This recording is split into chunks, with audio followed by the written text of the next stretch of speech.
This album ruined me, and I couldn't be happier about it. Before this record, I really didn't understand progressive rock, and after this record, I was full on into the pursuit to understand, and I've never heard music the same way since.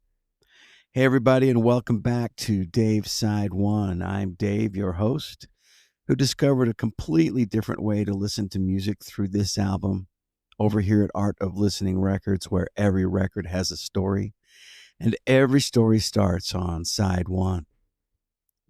Today, I want to tell you how Rush's Hemispheres opened the door to progressive rock and permanently changed what I expected from an album. When most of us first fall in love with music, we fall in love with songs. We hear a great chorus.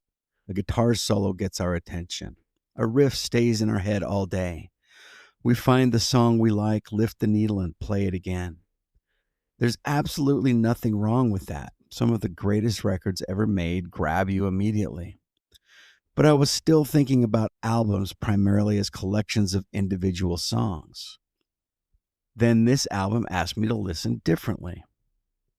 So let's explore as we do with a quick walk down Dave's memory lane. When I first spent real time with Hemispheres, it didn't feel like an album designed to give me a quick payoff. Side one alone asked for nearly 20 minutes of attention. There wasn't a simple chorus waiting every few minutes to reassure me. The music moved through different sections, moods, ideas, and instrumental passages. And I didn't absorb all of that immediately. This was not a record that explained itself on the first listen. But it gave me just enough to make me curious. So I played it again. And then I played it again. Every time, something that had seemed confusing began to feel more intentional. Eventually, I stopped waiting for the familiar things. I stopped asking, where's the chorus? I started listening to how the entire piece was constructed. I noticed the changes in dynamics, the way Alex Lifeson's guitar created texture instead of just simply filling space. The way Geddy Lee's bass moved through the arrangement. The way Neil Peart's drumming and lyrics helped carry the story forward. I wasn't just listening for a favorite part anymore. I was listening for connections. That was the moment progressive rock began to make sense to me. The physical album helped complete that experience.